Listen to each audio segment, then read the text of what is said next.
It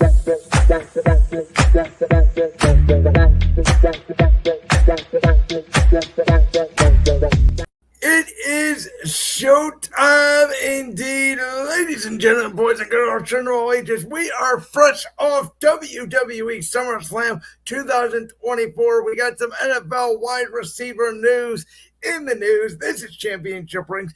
Brandon Lewis from Brandon's World, Josh Ungar from Ungar to the Max YouTube channel in collaboration with Voltage Live. As always, Mr. Josh.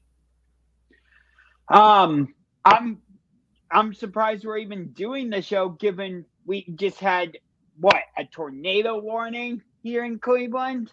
Yeah, it was surreal. So where I do the show at, I'm upstairs in my attic, which is why sometimes my Wi-Fi connectivity is not the greatest. And so I ended up going downstairs for like 15 minutes because I'm right next to a window here. It was insane. Nice. Sounds fun. Yeah, I ended up having to go in my basement with my dogs and my mom, and yeah, it was pretty crazy. But yeah, we're here now. So if you're from the Cleveland area, we hope you've been safe. Obviously, Cleveland had a massive weekend, which we'll get to in a little bit. As always, you can subscribe to Championship Rings on YouTube at Championship Rings 216. You can follow us on X at Rings Champion, Instagram at Rings Champion, Facebook at Rings Champion 216. Once again, we are streaming live currently right now on the Championship Rings YouTube channel, on Josh Ungar's YouTube channel, as well as our Twitter account at Rings Champion. Before we get to our entire SummerSlam recap, we're going to kick it off by talking about the latest Brandon Aiyuk drama, because Josh, it sounds like our hometown Cleveland Browns and the New England Patriots are the two teams front running for Brandon Aiyuk. Except he doesn't want to go to either one of those teams. He wants to be a Pittsburgh Steeler.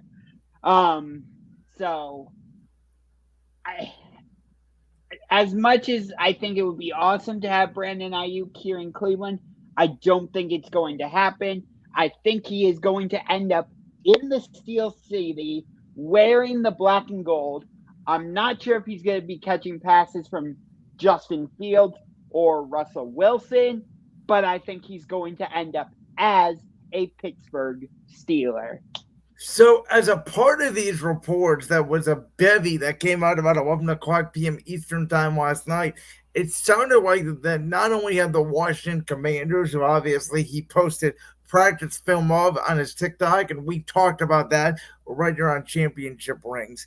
It sounded like that they have taken themselves out of the running, and that San Francisco has made it clear that Pittsburgh is not getting Brandon Aiyuk, that it is down to New England and Cleveland, because those are the two teams that presented the best offers. I'm calling San Francisco's bluff here. I think they're just trying to get Pittsburgh to come with a better offer, because I think I saw reports from Adam Schefter just a few hours ago that the 49ers and Steelers are engaging in trade talks for Brandon Aiyuk. I will say this. I'm going to make a video about this, because if he ends up with the Browns, that could have major ramifications, because the reported trade package would include Amari Cooper. So that would affect several teams in this equation. That would affect the 49ers. That would affect the Dallas Cowboys. That would affect, obviously, the Browns. And it would affect the Pittsburgh Steelers. We know, obviously, why it would include the Steelers, the 49ers, and the Browns. But the reason it would affect the Dallas Cowboys is because who do the Browns play in week 1 of the season right here in Cleveland in the Dog Pound? The Dallas Cowboys. Oh, yeah, that's right. The Dallas Cowboys, Amari Cooper's former team. So that takes that storyline out of the equation. Not that dampens the excitement level of that game, but it takes one of the major storylines out of that game. Last night, it was reported that Amari Cooper was involved in the deal, but as of a few hours ago, there were some Cleveland reporters saying that it sounds like now Amari Cooper would not be involved in the deal for Brandon Aiyuk. So there's various reporting around it. At first, I sort of heard it was just going to be an Aiyuk for Cooper swap.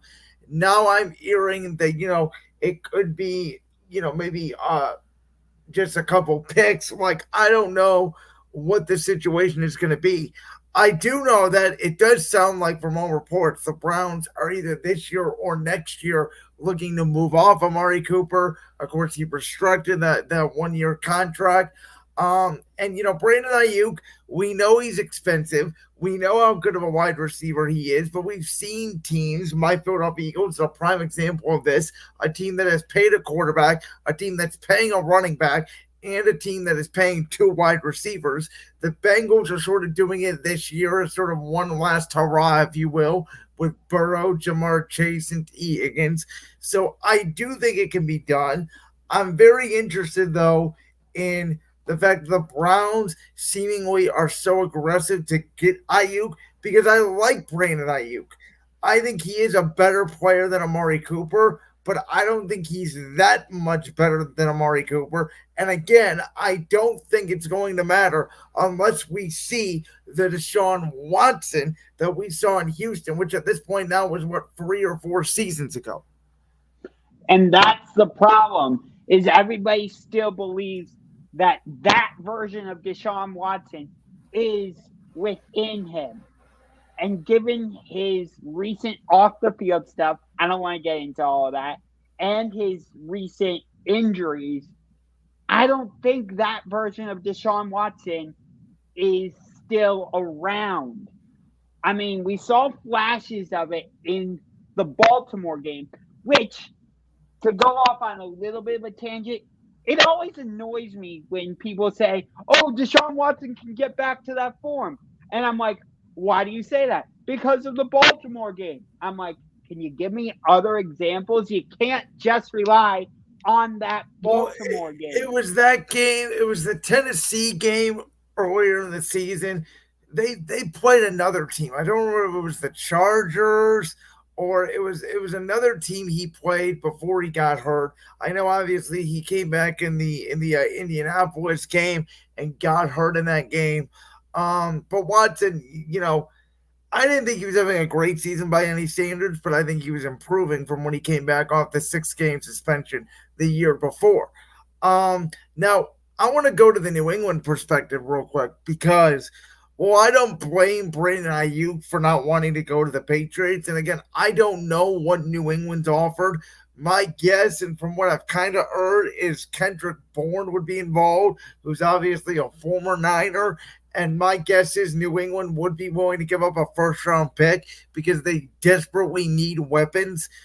If I'm San Francisco, if New England was offering me, a first and a third, or maybe, a first and Bourne, whatever that package would be, I think I would take that deal if I'm San Francisco, because I don't blame New England for going after Aiyuk. I mean, we've talked about how desperately they need weapons. I don't think Drake May is going to succeed in that system because he's not going to have a chance to succeed.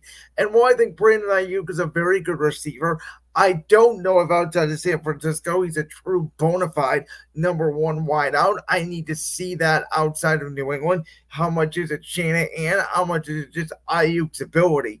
But we know with all the cap implications we talked about that San Francisco is facing during the next couple of seasons, Aiyuk or Debo or Trent Williams, McCaffrey, who they just re-signed, by the way, they're going to have to move off some of these contracts. And so Aiyuk is probably the one guy out the door. So I would try to get value for him now. And I think the best value San Francisco is going to get would actually be taking New England's deal, would be my guess. Except here's the problem. Brandon Aiyuk has all the leverage in this situation. And he has said if he were to go to Cleveland or New England, he would not sign an extension with either one. He wants to be a Pittsburgh Steeler. Or a Commander. And And it sounds like the Commanders are taking themselves out of the running. And that is the other factor of this is, this is very similar to when my team traded for A.J. Brown. You remember they did it in the draft, the 2022 draft. We gave up a first and a fourth round pick for A.J. Brown. But with that trade, A.J. Brown signed a contract extension with the Philadelphia Eagles that had already been worked out prior to the trade. So you are allowed, if you know that you're potentially going to get traded, you are allowed to talk to teams to see who would give you an extension. So I think Aiyuk already has in mind the numbers that he would get from a Cleveland, a New England, a Pittsburgh, and Pittsburgh is probably giving him the best numbers out of all of those teams. Here's my thing, though. Like, what's so attractive about the Steelers to Brandon Aiyuk, other than the money aspect? Like, did he not see how Arthur Smith operated the offense in Atlanta? Like, I think the Steelers now are such and I'm not saying, I'm right. I'm not saying I'm wrong. I'm not saying this is, I'm not praising the Steelers. What I'm saying is this is the sort of the way the NFL world thinks about them is they are a glamour franchise. Uh, they are a cornerstone franchise in the National Football League.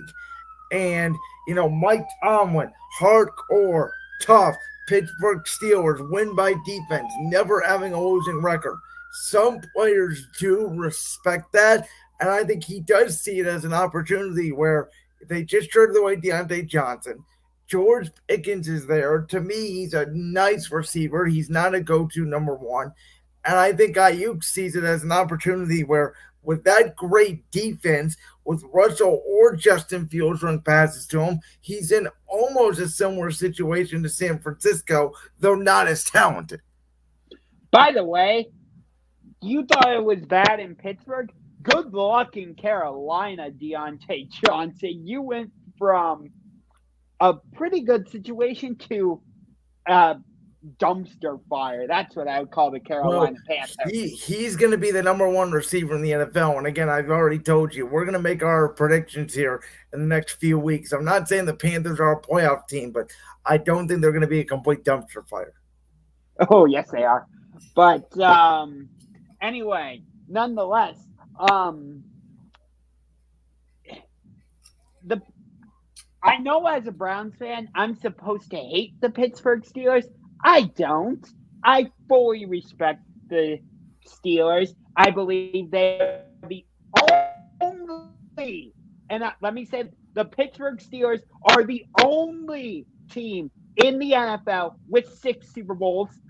I don't care that the history books say the Patriots have 6 Super Bowls. Not all of those are legitimate. So, no, you do not actually have 6. I don't care. And I've had great conversations with Steelers fans, and I love the city of Pittsburgh. So, meh. And the Steelers Browns, to me, it's not a rivalry right now. It looks like that the rivalry could be reignited, but to me right now, no, it's not a rivalry. So I have no dislike for the Pittsburgh Steelers. I'll say this. Again, I think the Steelers have sort of been built on reputation during the past decade. They have not won a playoff game since 2016, and the franchise to me feels outdated. I don't think that they are tuned into offense at all. I think Arthur Smith, we've seen a lot of head coaches be bad head coaches and be very good coordinators in the league. We saw what Arthur Smith did in Tennessee. He was not a bad offensive coordinator. He got that team to the AFC Championship game with Ryan Tannehill. So I'm not saying Arthur Smith is going to be this amazing OC and he's going to be the reason. But I think people are just acting like Arthur Smith's going to be a terrible OC. I think he's going to be an upgrade to what the Steelers had last year with Matt Canada, and then they go to him and whatever else circus that they're going to do. I think the Steelers are in a weird spot where I don't think Brandon Aiyuk helps them that much. I think that they're still at best. If Joe Burrow and Lamar Jackson are healthy, the third best team in that division. And by the way, on paper, I would argue the Browns roster is not only better than theirs, but significantly better, especially when you take the defensive side of the ball, where Pittsburgh has great defense, yes. But as we talked about a lot, last year, at least at home, the Browns had a historic defense. For whatever reason, they give up 30 points every week on the road. They were shut down at Cleveland Browns Stadium. You know what's interesting is this whole conversation is centered around what position? The wide receiver. So everybody talks about the quarterback is the most important position in football, and yet this whole conversation is operating around a wide receiver and whether he's going to stay in San Francisco or go somewhere else.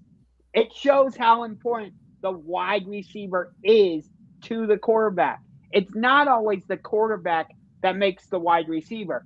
It's oftentimes the wide receiver that makes the quarterback. Well, tell that to Kansas City, who just traded away according to the NFL players, the best player in the NFL when they won back-to-back Super Bowls. I didn't say it's always the case that the wide receiver makes the quarterback, because there are times where the quarterback makes the wide receiver. But sometimes it's the other way around. All right. We are about 17 minutes into this show. It's time. Let's get into the entire weekend that happened in downtown Cleveland, whether it was at the Agora Theater, whether it was outside Rocket Mortgage Fieldhouse, whether it was at Rocket Mortgage Fieldhouse, whether it was in downtown Cleveland, Cleveland Browns Stadium, WWE SummerSlam. Now, me and Josh, before we get into the show itself, I want us each both to sort of talk about our experiences being down at this event, being at First Energy Stadium, seeing wrestling in a stadium for the first time. Now, my story, if you haven't heard Brandon's World today, you can go check out the full story on there. I'm probably not going to rehash every single detail of it because it is going to be about a 5 to 10 minute story, probably a little bit longer. So, Josh, I'll let you decide. Do you want me to go first or do you want to go first?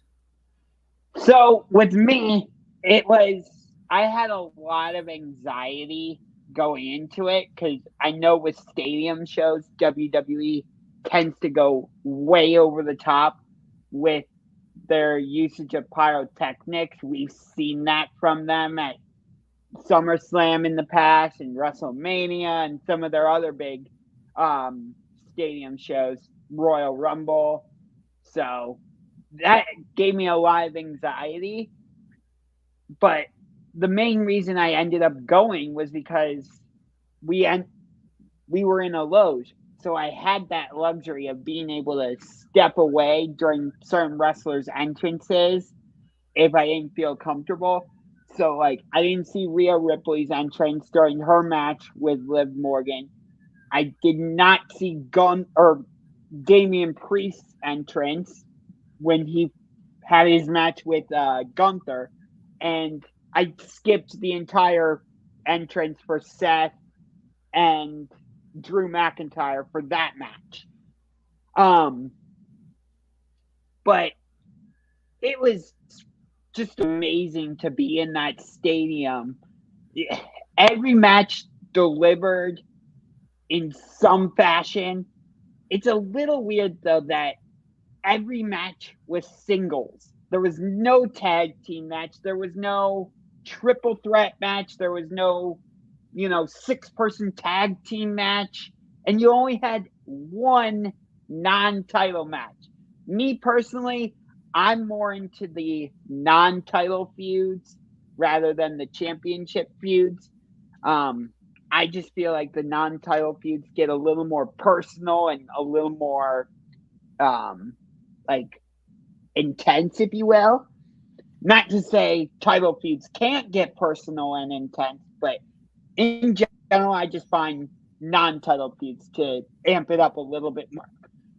So, but that being said, my favorite match was Gunther versus Damian Priest, because the the promos they were cutting on each other leading up to the match were fantastic.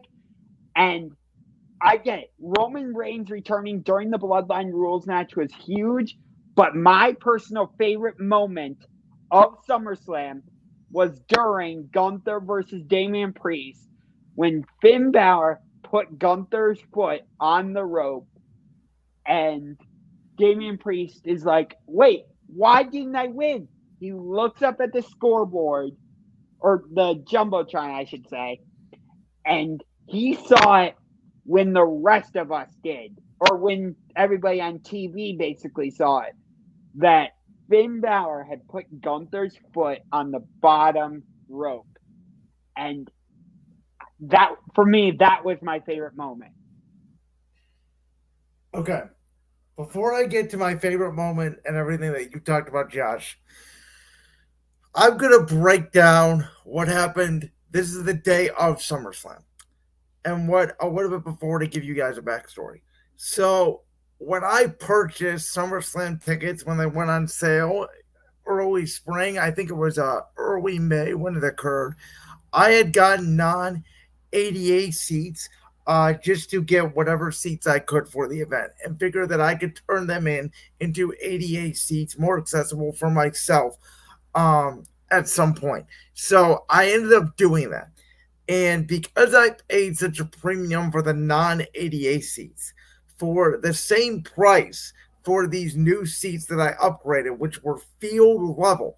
And Josh, when I took a look at your Instagram post when you were talking about the whole scenario on Sunday, I realized that where I was sitting, you were in the suite above me, ironically. Really? Yes. You had the same view I did. Oh. I was on the field and you were in the suites above me. Huh. So, to make a long story short, I get a parking pass. I get this all you can eat food inclusive in the field level, like these really nice seats that would go for about $2,500 a piece for a Browns game. We get down to the stadium. The parking pass that we had gotten for the event could not work because the lot that we were supposed to park in was blocked off. For whatever reason, the city blocked it off. Nobody knew why. Everybody was complaining because there was absolutely no parking down there whatsoever. So we ended up paying for parking. We ended up getting into the stadium. This is where the story gets wild. So bear with me here for a couple minutes. We go to the place where they tell us to go, which is across the way from section 102. You take the elevator down to this club suite level, which we do. When we get down there, this man tells us that there are no seats down there, that we have to go back up to section 136. We show them the seats, we show them everything. They're asking people if they need to get escorted. We say we need to get escorted because that's what it says. The guy would not want us. He made us go up to 136. In the meantime, while I'm waiting for the elevator to go up to 136, downstairs on that field level, I meet somebody who you may know very well by the name of Vic Joseph, NXT play-by-play announcer. We take a picture with Vic. Very cool guy. He's talking to us about the situation because we're very confused at this point. Vic told us that he's been in the stadium for years and that we're right where we need to be, and he has no idea why that guy is telling us to go upstairs. But we do go upstairs. We walk around the stadium, and where we were going was right where the entire merchandise stand was at SummerSlam. So the line was just insane. There was just people not moving for whatever reason. It was a disaster. And it was probably about 6:15 at this point. So we go to section 136. They tell us, no, we have to go back down to the field level. We go back down to the field level. We do the same thing over again. They tell us again, we have to go back up to 136. You see where I'm going with this? It is a circus over and over and over again. To make a long story short, we finally get somebody that knows what they're doing. They take us down through the access where we should have been all along. But while we were going through there, they thought we had to take another elevator down instead of going up. When we took the elevator down, Josh, you know where we were at? When I Mm-mm. when I came out of the elevator, I knew exactly where we were at because I saw the equipment. I was literally backstage at SummerSlam. Oh, wow. I was backstage. CM Punk and Drew McIntyre walk right past me. Cody Rhodes in the distance, my brother, who again is not the biggest wrestling fan in the world, but he knows who Cody Rhodes is screaming like a girl that that's Cody Rhodes. We see Rhea Ripley and Dom as they're about to go up to the gorilla. So at that point, we knew they were going to start the show. It was like 6:50 at this point. We see Rhea and Dom with a camera crew following them going up to gorilla. I'm backstage. They tell us we can't go that way, obviously, out there. So we turn all the way back around. We go out to the field level. And once we get out to the field level, they still don't know where our seats were. We did not get in our seats till about 7:30. And on my way to the field level, I did not see him. My brother told me he saw him and got a picture of him. We have Miz walking right past me and Joey Roll walking right past me as they finished that concert, and Joey Roll was riding on a golf cart right past me. Huh. I thought you were going to say your brother got a picture of Roman Reigns. No. So all of that and more. On top of that, we had a great time. The seats were great. I enjoyed the show. It was a hell of a show. After the show, we were waiting for them to get a manual wheelchair for me to get through all of the crowds. That took them about 30 minutes. And during that time, we were just sitting up in the stands. The show ended at 11 o'clock on the dot. We did not leave our seats till about 11:45, and I watched the entire ring get taken down. Huh. So that was my SummerSlam experience. Absolutely surreal. On top of that, just to backtrack a little bit, I was at the Agora on Friday to see the Damian Priest documentary live and a live Q&A with the Judgment Day. And sitting right behind me is the family of Damian Priest. Oh, wow. His brother, his sister, I think his dad, maybe, I don't know. His whole family was there. He pointed them out while they're doing the live Q&A, so that was cool.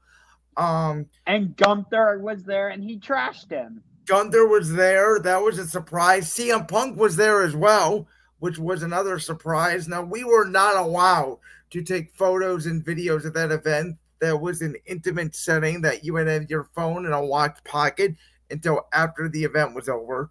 So that was that. I ended up going to the Superstore, which I got a lot of cool merch. It was incredible down in Tower City. I did not go to the Superstore. In fact, I didn't purchase any memorabilia from SummerSlam. We also went to the kickoff show. We were a little bit to the left of the stage, so I don't think you could have saw us on Peacock, but we were a little bit to the left of the stage during the kickoff show outside of Rocket Mortgage Fieldhouse. That was an incredible experience. And then Friday Night SmackDown was a really good show. It was great to be there. That was one of, well, I'll tell you what, live was different.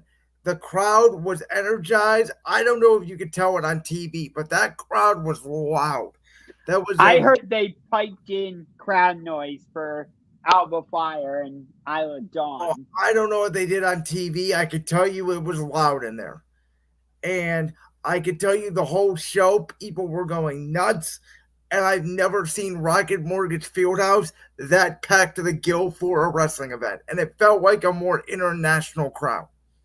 Hey, Tony Khan. See, Cleveland is a wrestling town. You can do an AEW pay-per-view here. How about Full Gear?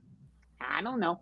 Last thing I want to talk about before we get into the card itself was after SmackDown went off the air, they did two dark matches. One of them was a very good match between Chad Gable and Braun Strowman. The other one, this is the one I really want to talk about because it was insane. It was the former Judgment Day now, Damian Priest, JD McDonough, Finn Balor, and Dominic Mysterio in an 8-man tag team match against Awesome Truth, Rey Mysterio, and main event Jay Yeet himself, Uso. And the reason why I want to talk about this is because before the match started, Jay Uso kept yeeting, and the crowd kept yeeting, and we kept yeeting. And every time his music would go off, the crowd would chant one more time. And we literally did not stop yeeting for 15 straight minutes. It was, it was one of the most insane things I'd ever seen. At one point, Dominic Mysterio got on the microphone and told the crowd to stop yeeting, to turn off the music, and Damian Priest took the microphone from him, got in the ring, and said, "No, I'm gonna yeet with Jey Uso. Play his music again," and we did it again. I mean, that would have been the first sign of what was to come. So that was just, again, the whole show was good. That was one of the most entertaining, dark, after the show, if you will, segments I had ever seen. Literally, that crowd went insane. If Jey Uso was on that SummerSlam card, I would have loved to see what First Energy Stadium, I guess Cleveland Browns Stadium now, would have looked like with Jey Uso yeeting. Hey, before we get into the SummerSlam card itself, did you notice that there were a couple sections up top of Brown Stadium that were blacked off? Did you notice that? Yes, I did. And for whatever reason, I don't know. But yes, I did notice that. And the lower bowl where you were looked pretty full, but the upper section, maybe it's because of the blacked out areas, but the upper area just kind of looked empty. Maybe you had a better view. I did not see that at all. I know my one friend who was in the 500s, he said he got moved to the 300s. Huh. So I did not see a lot of people in the 500 section. I think they moved everybody down, and I think they just blacked off the 500s. There were a couple sections open in the 500s. I saw fans in there. Okay, yeah, I don't know exactly what happened. But again, I will tell you that 100% the SmackDown crowd, again, they usually do tape off some sections for SmackDown inside Rocket Mortgage Fieldhouse. Every single seat to the ceiling was full for SmackDown.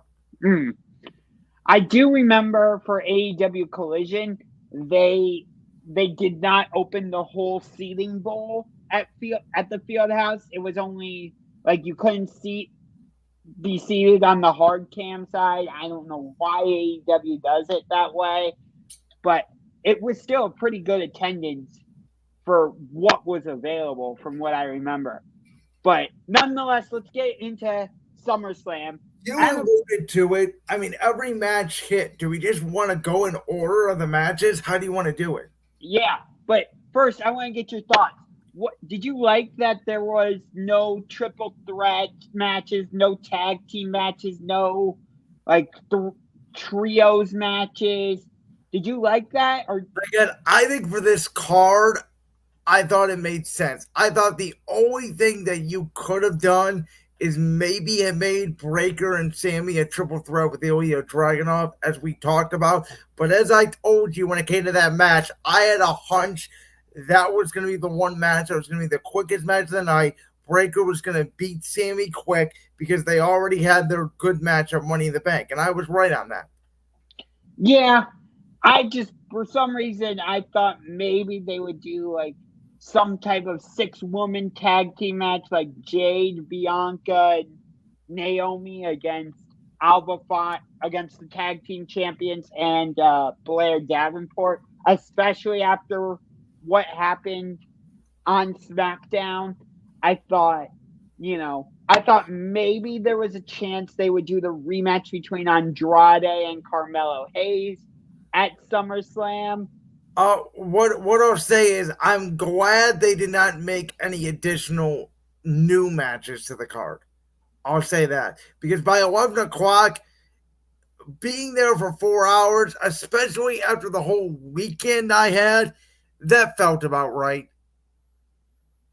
And for some reason, I kept thinking the show was starting at 8. I had forgotten that WWE had switched it up and made their premium live events start at 7 now.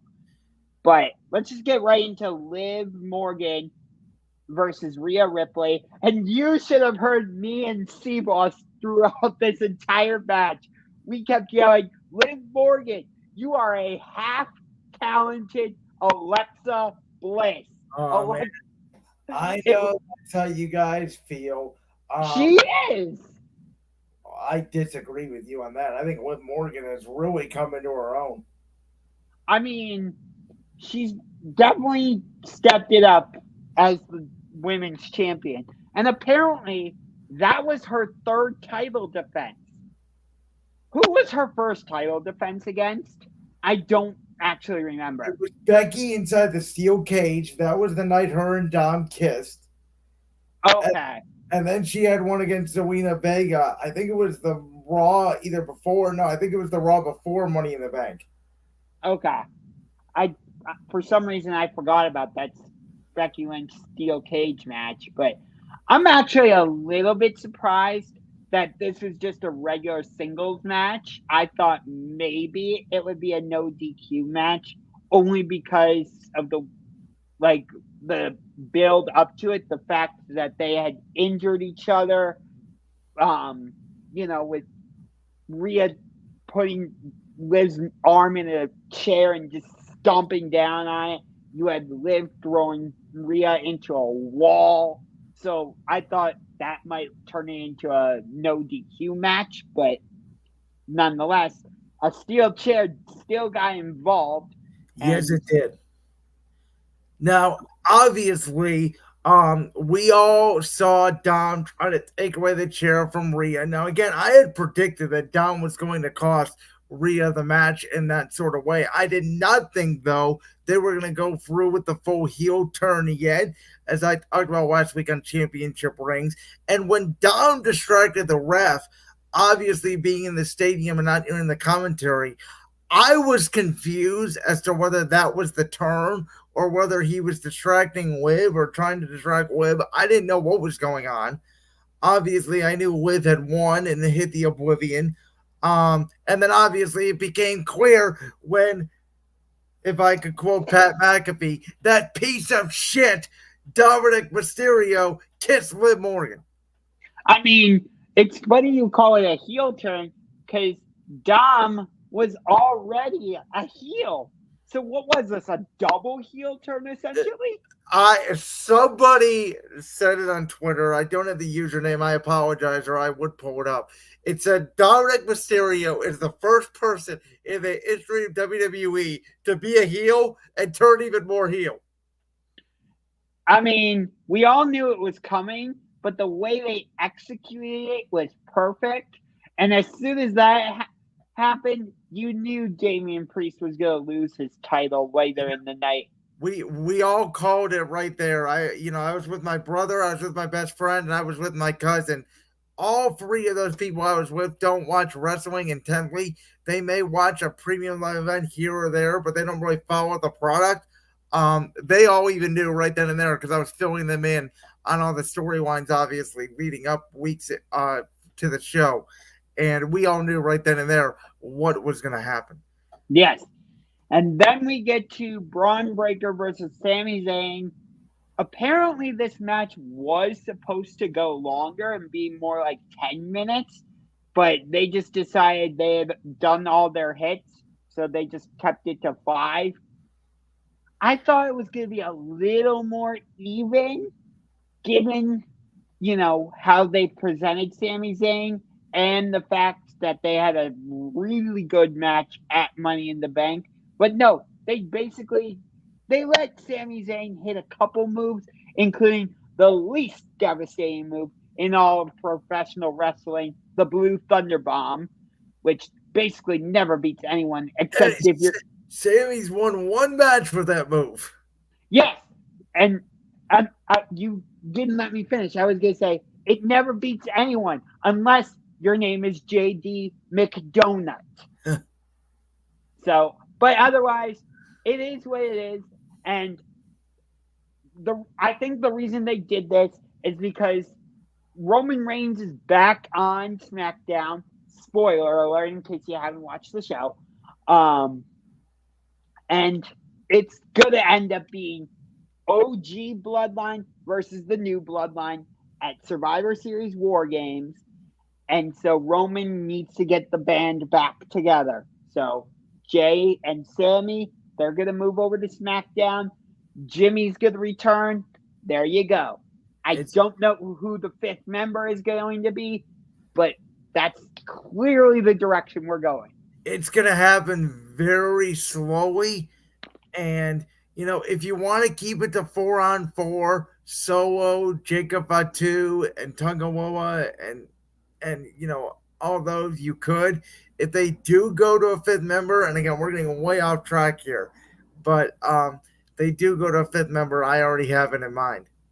I already know who the fifth member would be for the new Bloodline, the final boss. And that's why Roman's fifth member would be the current undisputed WWE champion. Ooh. I would have... Zilla Fatu was in the crowd, so I was thinking he would be the fifth man, but I could see Cody being that fifth man, I guess. But anyway, so that was the first title change. Then we get to the next match and our second title change. And what, in my opinion, may have been the best match of the night. The way this started was hilarious. Logan Paul, in his hometown, gets the shit booed out of him. It was hilarious. But then again, as a Clevelander, I don't claim either of the Paul brothers.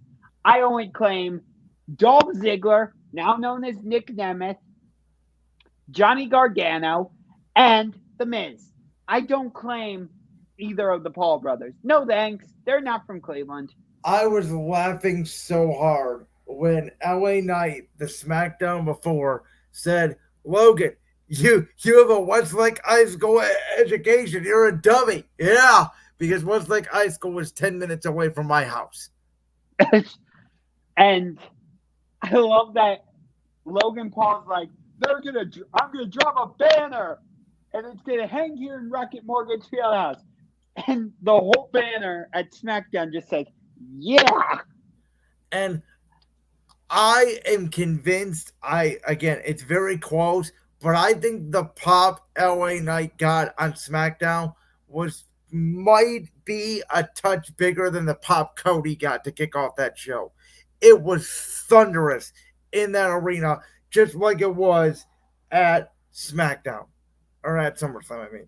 Which, that was funny. But what I really liked about this match is they just said, nah, we're not waiting for the bell to ring. Let's just, beat each other up now. Which included LA Knight just driving the prime cart right into Logan Paul. Yes. The one issue I had with that is on the camp. You know how they had I think it was LA Knight sponsor on the mat. No, not that. Do you remember when they had LA Knight driving Logan Paul's head into the announce desk? Yes, and it was the fakest thing I've ever seen in my life. Yes, I hated that they showed the camera angle where Logan Paul's head was not even close to the announce desk. I wasn't even touching it. I'm like, why would you show that camera angle? You ruined the effect of that. So that was like my main big issue with SummerSlam. Was I know that's a small thing, but I'm just like, no, don't do that. Like, well, so for the record, by the way, as well, after the show when we finally got out of there, they were giving away. I don't know who had them. Some fans were giving away free Prime bottles and Coors, and we ended up getting a Prime. I tried. I forgot what the flavor is. It's a red bottle. I I tried Prime for the first time. I gotta say, Logan Paul, I give you an A+ for that. Yeah. So I hope Logan Paul gets a long title reign as the United States champion. You mean LA Knight? Yeah. That's what I said. No, you said Logan Paul. Oh, my apologies. I meant LA Knight. In fact, I think all of our new champions that we crowned are going to get long title reigns. Some of them might even be champions going into WrestleMania. I could see some of them even being champion going into SummerSlam next year. I agree with that. I totally agree with that. But anyway, like, I feel like LA Knight and Logan Paul had chemistry class together in high school or something. Not actually, but they've been building this match up for like over a year. They've worked together before this one-on-one feud. Yeah, because they were in that triple threat match with Santos Escobar. And don't forget, they had a mini feud going into Money in the Bank last year. Remember, people thought instead of Ricochet, Logan Paul and LA Knight was going to be last year's SummerSlam? Yes. Is everything okay outside your house? Yeah, I didn't know if you could hear that. That's from the storm and ambulances going by. Somebody must have got hurt outside. Apologies for that. Yes, I can hear that very much so. But nonetheless, yeah, these two must have had chemistry class together because they were so good together in the ring. Oh my God. That top rope, like moonsault that Logan Paul hit to the outside on LA Knight was pure perfection. It was. You may not like Logan Paul, but you can't deny he does great work in the ring. And that's what I've always said. And by the way, ever since he's turned heel, he's been a completely different wrestler, in my opinion. Oh yeah, he's been so much better as a heel. I hope that like he goes into some type of like personal feud. Like I loved his feud with Seth Rollins last year going into WrestleMania. It was really cool. I think he's gonna work with Cena one time next year. So that's the type of feud I want from Logan Paul now that he's not United States champion. I'm not saying he has to feud with Seth Rollins again, but that type of feud, if you get what I mean. Yep. So let's go to the next match, which I hate to say it, but if you were in that stadium, I think you realized it was probably most people's bathroom break for the night. Because most people left during this match. I don't know. I felt like half the stadium was empty for Nia Jax winning the Women's Championship from Bayley, which had its moments. It was really an okay match. Again, that was the one match the crowd really just felt dead for. I mean, I think the loudest pop in that match was when we heard, "It's Tiffy time." And she should have absolutely cashed in. It was the only thing on this whole show I got wrong. I predicted Nia to win the title, and I thought Tiffy was going to stab her in the back and cash in the briefcase. And damn it, she should have. We kept waiting for her to do it. Like, all of us in the lows were like, come on, Tiffy, do it, do it. And then she just didn't. So they're going to play out this whole story of, you're not going to cash in on me, are you? Oh, no. Yeah. I think she is already the second longest woman's Money in the Bank briefcase holder in history behind Carmella. I don't know. But yeah, if I had to pick a favorite moment of this or favorite spot of this match, it was when Bayley delivered that power bomb on Nia. That was incredible.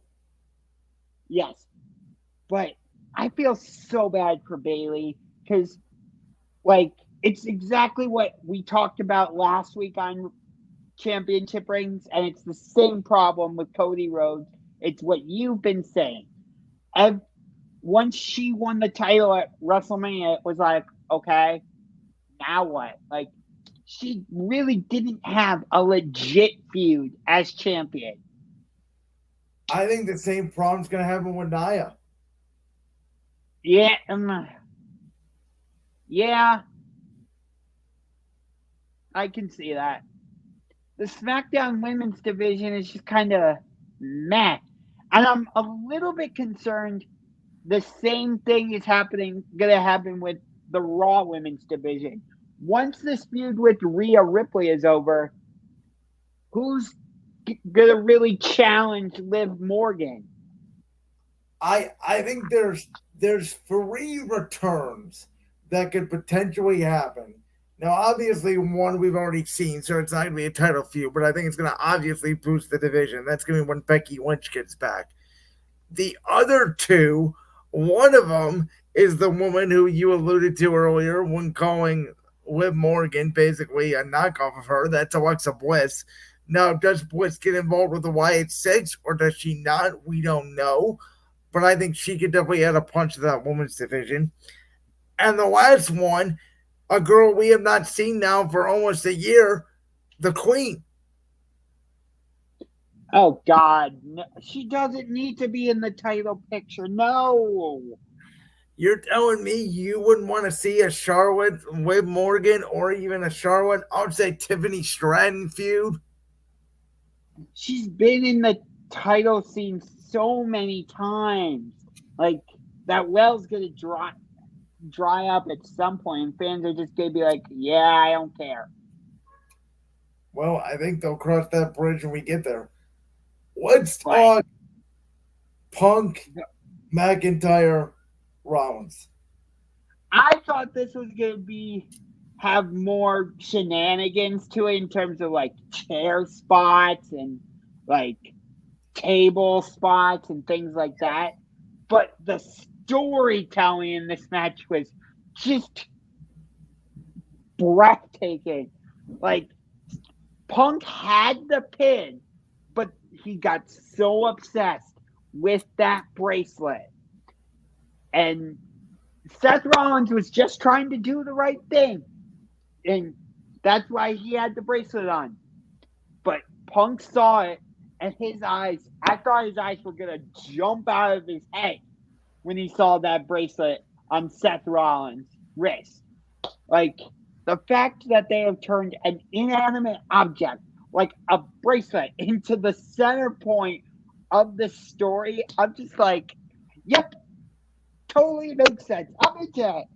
I think my favorite part of this whole match was very early on when Punk and McIntyre were fighting on the outside. And I could see perfectly Seth Rollins, he's pretty much staring right at me, sitting on the top turnbuckle, just watching them fight. We've got to be building to like a triple threat match between the three of them Yes. somewhere down the line. I don't know when, I I don't know where, but it's got to be happening. And it doesn't need a title. It could just be a triple threat match because all three hate each other. Yes. And again, I thought, as we talked about, if there was going to be a winner, it was going to be Drew. I thought there was a small chance Rollins curb stomps them both and walks out, which I thought would have been a really cool spot to do. But they stayed true to the stipulation, which is something WWE does not do. And I have to realize that this is a new administration, and I should not expect for every match to end the same way the other booker used to book everything. I mean, there's been a good amount of DQs lately on Monday Night Raw. So I wouldn't entirely say that's true. Yeah, but I guess there's different ways of booking things. There's a difference between interfering in no match and interfering and there's still a result. Yeah. Es- Especially in a personal feud like this one, where you could have very easily just had Rollins get involved with both and, do his own thing. But he stayed true to the rules, which I like. Yes. And I also liked that they went back to, I think it was which SummerSlam match was it where there was a special guest referee? They said. Yes. And it was Rollins was going to do the chair shot, and he's like, no. I also loved it when Drew got the chair from Rollins and asked him if he could use it on Punk. That's here's my thing, because you can't really hear that throughout the stadium.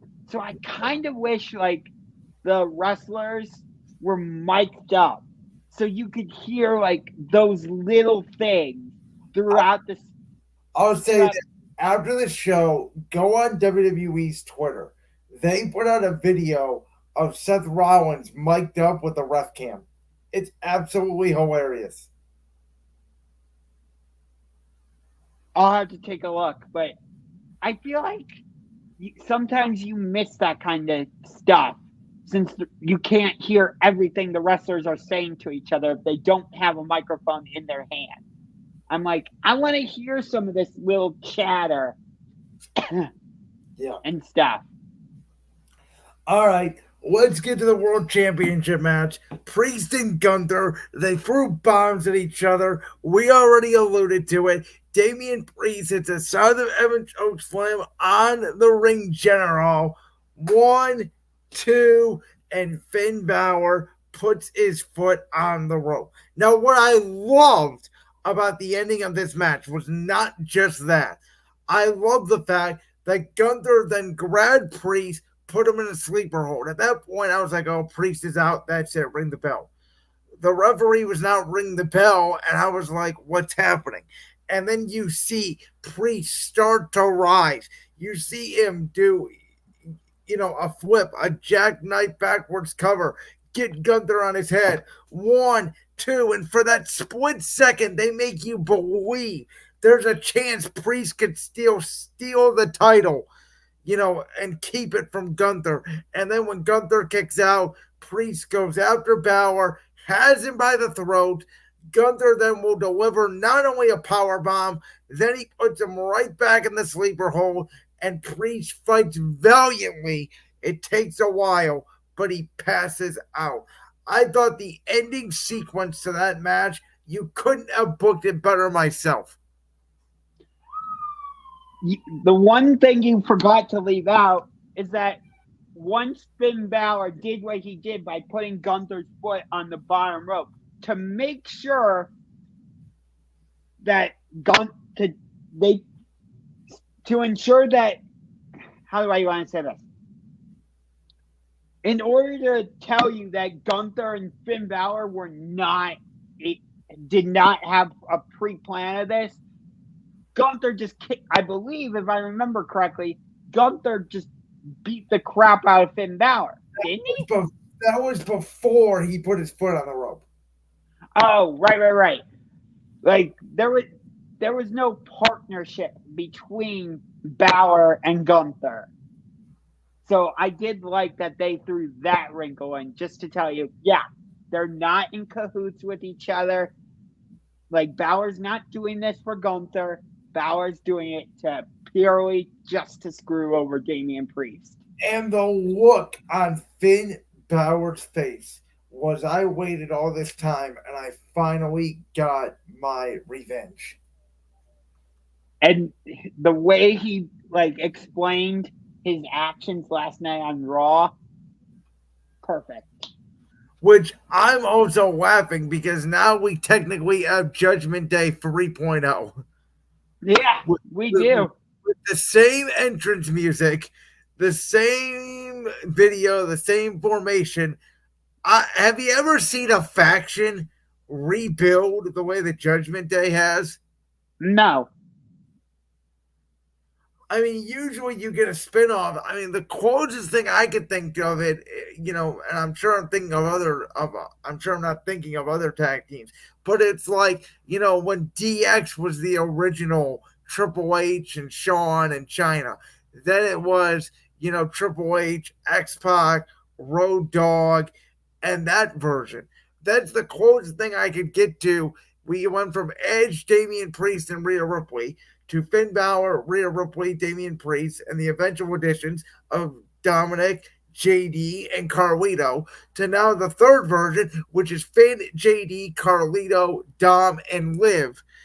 And again, the explanation, I agree with you, was absolutely perfect. And I wasn't even sure I'm glad they made it clear that Carlito is a part of the new Judgment Day because I thought there was a chance where we didn't know where Carlito was going to stand and he was going to come into the Judgment Day clubhouse and there was going to be nobody there.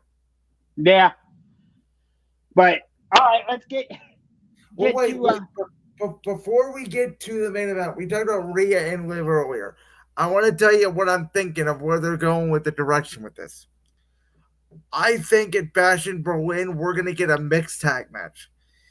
It's going to be Priest and Rhea against Dom and Liv. why not Finn? Because I think Dom being the girlfriend or whatever of Liv makes more sense. It could be Finn. Boyfriend, you mean? Yeah. It could be Finn. It absolutely could be Finn. But I think either way, we're going to get a mixed tag match. And I think at Bad Blood, Priest and Balor will probably have a match. I don't think that will be Hell in a Cell. But I think Rhea and Liv will have a Hell in a Cell match at Bad Blood. As of right now, I've heard the planned main event for Bad Blood is Drew McIntyre versus CM Punk in a Hell in a Cell match. I read that today too. I was curious as to why they wouldn't consider doing a triple threat Hell in a Cell with Drew, Punk, and Rollins. I would think if they do Balor versus Priest, you could justify that being a Hell in a Cell match. And I don't think there's go for your first match in a feud to make it Hell in a Cell though. So if that's the case, what? Do they stretch it out to WrestleMania or something? No, unfortunately. I mean, I guess you could. I don't know if Priest and Balor get their moment on a Big Four event. Well, let's see. We have Bash in Berlin. Then you have Bad Blood. What's then, after? Then Saudi Crown Jewel. Okay. Then and then nothing for December. Correct. And then January is Royal Rumble, yep. I think. Yep. They could do a Hell in a Cell match at the Royal Rumble. I don't think you want to do it 3 months after you just did one. Well, I'm saying if they don't do Hell in a Cell for Balor and Priest at Bad Blood. Yeah, but I'm saying in general, they're already going to do one, Punk and McIntyre. They're not going to do another one 3 months later. I mean, you can't do it at Survivor Series because the double steel cage is already going to be hanging above the ring. I mean, again, there's a chance there is a chance they stretch this all the way to WrestleMania. I just don't know how you do it. I agree with that. Okay, let's get to the main event. You just want to skip over the segment with Miz, R-Truth, Jelly Roll? Hey, that was a fun segment, but what is there to talk about? Jelly Roll chokeslammed Austin Theory. C-Boss and I, during that segment, were like, wait, are we about to get one of those, like, out-of-the-blue matches? Like, are we about to get an out-of-the-blue tag team match? Or Awesome Truth versus A-Town Down Under? No, I knew when they entered the ring that it was the attendance announcement. Jelly Roll was going to be involved. It was going to be a quick segment to get to the main event. Yeah. But think about this for a second. Transitioning to the main event. Cody Rhodes is now 2-0 in Bloodline Rules matches. What the hell? I think the problem with Bloodline Rules matches is there's going to be interference. So before any interference happens, nothing else matters. Yeah, I'm just like, okay, this is Bloodline Rules. Why are they having a regular wrestling match for like 15 minutes? When Randy and Kevin Owens came out to make the save, we had saw more security come our way. We at a big open space. There was the floor right below us. we had thought there was a chance that they could go over our barricade, and I would have been right there in the middle of the action. Unfortunately, they went to the other side. Mm. Honestly, after what had happened on SmackDown, I thought there was a chance DIY would get involved in the Bloodline Rules match. Yes, I agree with that. Um, but obviously, I think the returns that were made were necessary, and obviously, we can just go right to it. I mean, everybody knew it was coming, but when you heard that music, that pop was freaking phenomenal, surreal to be a part of. I mean, WWE waited 10 years and they finally got the reaction they wanted for Roman Reigns. 10 years and they finally got it. The original tribal chief. And when he did the ooh, I've never heard a stadium so loud. So there were multiple tweets that said I never heard Cleveland Brown Stadium that happy before, even for a Browns win. Yeah. So I don't think we're totally done with the Cody Rhodes Roman Reigns stuff. I do think they're this gonna. I want to talk about because a lot of people did not pick this up, and I'm pretty sure they did show it on Peacock. Roman pointed at Cody and said, I want my title back. Yeah, I think this is a case of Cody's gonna give Roman a title shot just because he helped him against Solo. And I'm just like, okay, we don't need this trilogy match. No, thank you. But we still need the trilogy, but the question is, where is it going to be? And I have some sneaky feeling it's going to be at the Royal Rumble. I think there's a chance they hold off on the Roman Reigns Solo Sikoa match until WrestleMania. I think that's a big enough match that it's WrestleMania worthy. I really do. I think that there is going to be a scenario where The Rock returns and costs Roman Reigns his match against Cody Rhodes. And that's how you get Rock and Roman at WrestleMania 41.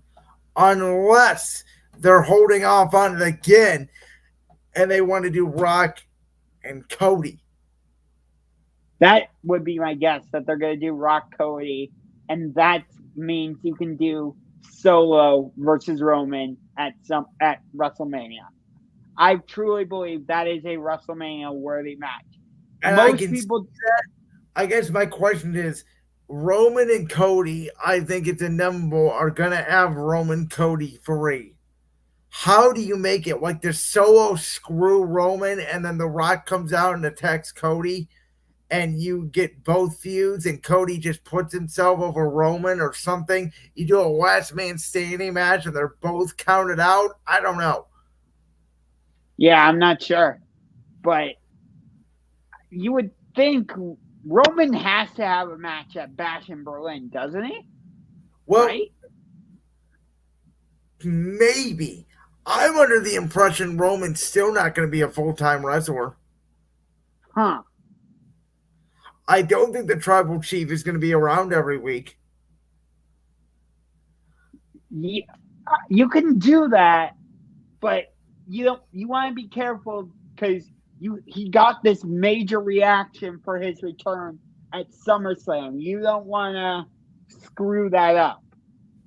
I also don't think he's going to be this beloved, smiling, full-on babyface either. He's going to get the reaction, but I think his motives and his character is going to be a tweener.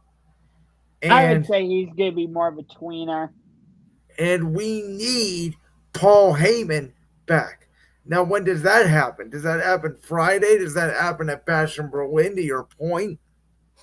Here's my thing, though. Where was Jey Uso? Where was Jimmy Uso during Bloodline Rules? So I think they're going to start rolling them out very slowly, like a month at a time. Jimmy's going to come back. Then all of a sudden, Jay and Sammy are going to get traded to SmackDown, closer to Survivor Series. And Roman's going to basically be recruiting them to come back and join the family. I mean, it's interesting you say that because if you remember last night on Raw, they said Adam Pearce and Nick Aldis worked out a deal where Grayson Waller and Austin Theory are on Raw now, seemingly, and two people got traded to SmackDown, but they didn't say who. I took it as they made out a deal for Theory and Waller to appear for one night. And also, they made a deal for Randy Orton to face Gunther at Bash and Berlin. So maybe the deal was just Sammy and Jey Uso can go to SmackDown to join Roman for this Bloodline match. Huh. But I want to talk about the Randy Orton Gunther thing for a minute. I didn't think that would be Gunther's first title feud coming out of SummerSlam. I thought they would save that for one of the big four because of the way their match ended at King and Queen of the Ring. I thought you could turn that into a feud that's big enough for a Royal Rumble. Maybe not a WrestleMania, but one of the big four. Well, in a way, this is Gunther's big feud because this is in his home country. He's from Austria, not Germany. Yeah, but basically, that's pretty much is part of the country. So, what I'm hoping is once his Randy feud is done, they have other contenders for Gunther because it can't be like, oh, we're just gonna throw some random guy at Gunther and try and turn it into a feud. No, don't do that. I'm sure Gunther will be the champion for at least till WrestleMania, and I feel that way about Braun Breaker too. So good luck. So as somebody said after SummerSlam, good luck to the men's side of the Raw roster. Yeah, I could see Nia having a pretty lengthy title reign also. I think Nia is probably only going to be a couple months. I think Tiffy's going to cash in here by fall. October, Probably. But we'll see. All right. Well, with that will conclude the season, if you will, of Championship Rings. Now, Josh and Seaboss are going to do one more show. That will be in 2 weeks. They're going to preview AEW All in London. I'm sure they'll talk about anything else that happens in the sports world. The following week, I will return. So I'm taking 2 weeks off. I'm taking August 13th and August 20th off. I'll be back August 27th alongside Josh. Me and Josh will be going through. It will probably be a long show that night, so strap in. We're going to go through all 8 of the NFL divisions. We're going to make our Super Bowl predictions. We're going to make our entire predictions for the NFL season, along with Josh is going to recap AEW All In from Wembley Stadium in London, and we are going to be getting the ground rolling with football season. Yep. So, with that, we appreciate you all. It's been a long journey. September 5th, 2023 is when we started this journey. We grew a long way since then. Me and Josh have had our battles. Sometimes they've gotten maybe more personal than we have both expected on air. But at the end of the day, we have pretty much survived a full year of each other. I didn't think it was possible. Something like that, yeah. So, all right, guys. Thank you so much for tuning in. As always, to Championship Rings. Again, we are in collaboration with the one, the only Voltage Live. The announcement for Championship Rings Season 2 will be up on Voltage Live this week, as will the next season, Season 9 of Brand's World. We hope you enjoyed all our content. We hope you enjoyed SummerSlam review. We hope you enjoyed us on Brandon Aiyuk tonight, and we'll see you all later.